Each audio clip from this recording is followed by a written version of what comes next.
Is it coming? It is, right?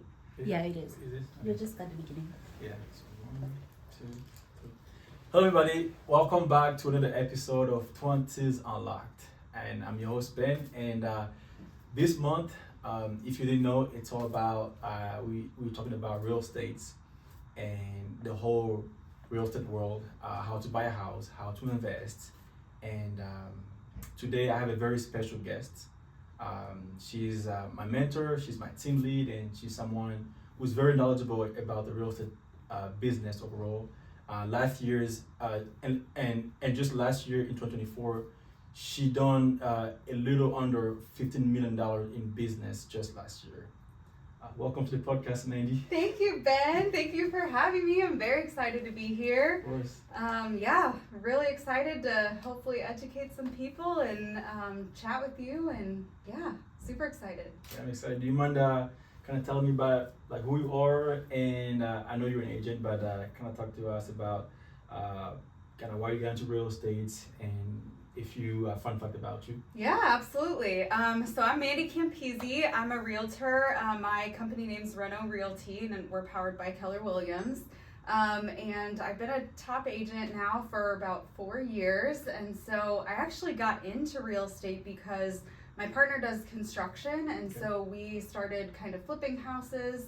And first couple we flipped, we hired an agent and, kind of sold that way. And we decided, this is something that we could do ourselves. And so I got my license really to do our flips, and then had my first client, and now I do mostly real estate, and I kind of dabble in flips on the side. So sounds good. Sounds good.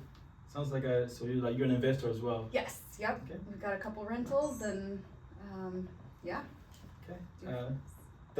And thank you for that. And if you guys didn't know, today the topic for today is the home buying process. And so we were just gonna kind of go through that and talk about it. And I'm sure people probably know how to buy a house, but I'm sure there are some things about the home buying process that not many people know. So Sure.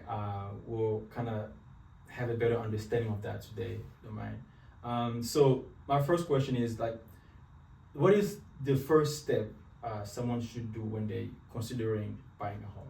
Yeah, absolutely. I would say the first step is going to be choose your realtor. I always recommend people interview realtors to make sure they're finding the best one. I might not be the best fit for everyone depending on what they're looking for in a realtor. So just interviewing and finding someone that you trust and want to help you through the process. So like, what is it that people should look for when they're choosing an agent? So I think the biggest thing is finding an agent that you trust will be there to help you through the process and that has your best interest at heart. And so, every realtor is kind of 1099, like we make our own rules. We follow, we have to follow ethical guidelines, but we all run our businesses differently. So I think finding someone that you trust and someone that you feel that their process makes sense is a good fit. So let's say, today just graduated from college.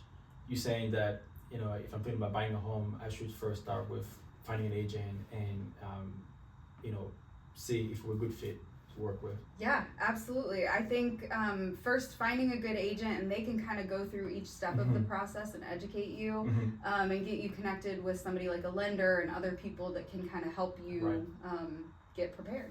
What are some common mistakes that you've seen first-time home buyers? I think the biggest one is like if you're looking on Zillow or looking on those sites, not to say you shouldn't do that, but I think people have in their mind how much they think that they can afford or how much they feel like they can afford.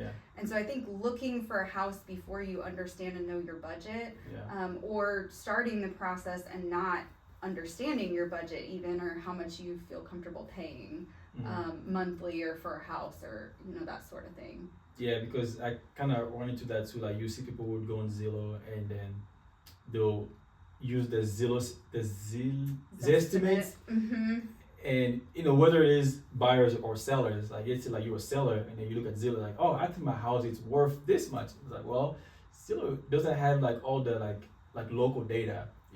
Right. It's just giving like a like a not like a random number, but like it's like a very generic number. Yes. Yeah. So- It doesn't take into account your house, your specifics, your upgrades, Yeah. your market even. Yeah. Yeah. That's true. And the other thing I thought is like there's also like other things that you don't take into account. It's like your own expenses, like like your own personal expenses. So like I feel like there's also like a lot of things that goes into it that people don't really typically think about too, like when they go to this website like Zillow. So. Right. Zillow has a thing that says like you could buy this house for X estimated payment, and that is factoring in that you are putting 20% down, and the reality of it is almost nobody puts 20% down on a house. I mean, yes, maybe if it's your second or third house, but especially first-time home buyers, this economy is hard. Not a lot. It's a common misconception that you have to have 20% down. That's not the case. So.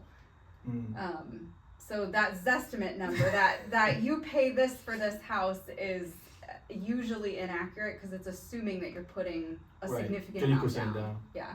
I agree. When is the best time to sell a home, and what factors should seller consider when they want to sell their home? Yeah. So selling a home is, it depends on when you need to sell a home. If you're relocating for a job or something like that, well, that's the best time because you have to sell because you're doing that. Right. I think, it's hard to play the market. You don't want to necessarily wait for a certain time, but like if I have a seller that is thinking about listing on a holiday weekend, for instance, I hate listing on holiday weekends. Our open house traffic tends to be a lot slower. Right. We seem to have a lot less, traffic through the house. Right. And so, I think trusting your realtor to really give you good experience and give you good advice is they're going to tell you when the best time is, depending on your situation. So, let's say I own a home and I'm thinking about selling. Like, what are the steps that I need to do, in order to prepare myself with that? Yeah, great question. So whenever you call me as a realtor, and different realtors have different processes, but my process is, even if you're just considering selling, what I'll typically do is I'll go in, take about an hour or so, meet with you, pull comps, give you an idea of value, and then I like to sit down and understand my client's main prerogative. Like, are you trying to get the most money for your house? If so, I can make you a to-do list and give you some ideas of just smaller or minor things that you could do to bring up that value. But then there are some sellers that are just like, I just want as is, cheap, easy, quick sale. That's and that's where they reach out to like investors and exactly. And a good realtor will have a good investor base that they work with to be able to bring those people good offers. Not just the to say it, we buy ugly houses or like the other investors. You want to make sure you're getting a good price. So don't just get one investor offer and then take that. Kind of see what you can do. You mentioned there are some things that you can do to improve the value of your house. Do you mind kind of like elaborate on those things that you can do? Yeah. So I don't have like a general one thing. I think, just generally speaking, the cleaner your house is, the more decluttered it is. But I will always look at the houses that have recently sold, and if you have some old stained carpet or you've had pets that have torn some things up, I might recommend just some small little things, replacing the floor, or even if you don't want to replace the floor, offering a flooring credit to your buyers. There are different things you can do to be more marketable, and a good agent will help you understand the specifics of your house in order of making that the most marketable. Sorry. There was a call that is this